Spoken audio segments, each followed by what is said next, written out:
Welcome to a special episode of Family Gamer TV. We're out in San Francisco looking at a game from Toys for Bob game developer called Skylanders that combines toys and video games.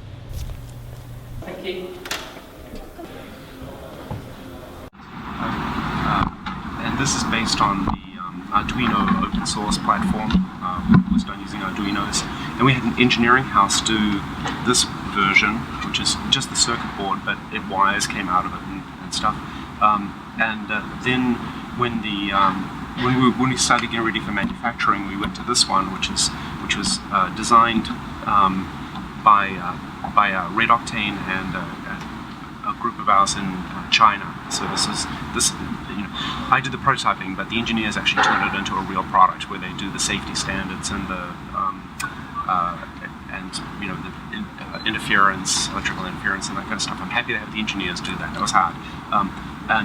This is the little magic antenna that communicates to the toys, and it was really fun, I have to say. It was a great project. Magic, right? Yeah, the magic. Yes, exactly. It's the little copper wires. Yeah. So yeah, this is all in-house. Yeah.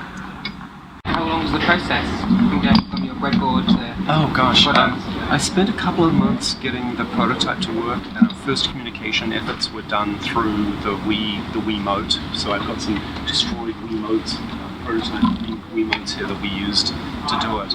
But then we took a sort of a diversion with this one that wasn't quite ready for prime time. So it's a pretty hard question to answer, but the project's been under development for two and a half years, I think, and I would say that this part of it was working maybe a year ago. A year ago.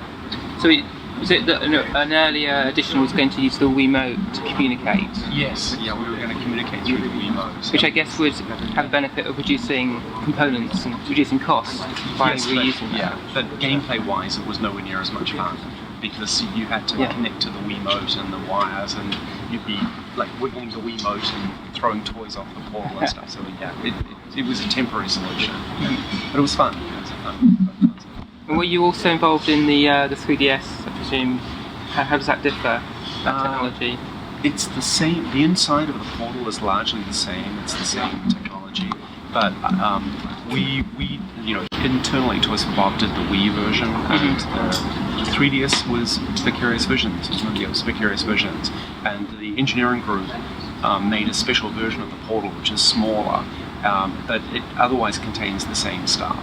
And in fact, the portal, I'm not sure, but I think there's a fair bit of compatibility with the portals. They will work on different consoles. So, but don't quote me on that, because I haven't tried it personally. Yeah. So I was wondering the reason that the 360 portal's wired and the Microsoft. Oh, right. Yeah. Not that one. Yes, we wanted to do a wireless one, but Microsoft. We're going to push the blame onto them. Yeah. Blame that for everything. Yeah, exactly. That's right. State of the universe. Yeah, exactly. So and there was some interesting prototyping early on. We were literally going to the local hardware store and buying pieces to the dead versions that we tried from, One thing was a wired device that you random wired to the floor with. Yeah, random wired LEDs and bits and pieces that we were testing with. Yeah, pretty fun. So, all right. Well, thanks, Robert. Sure.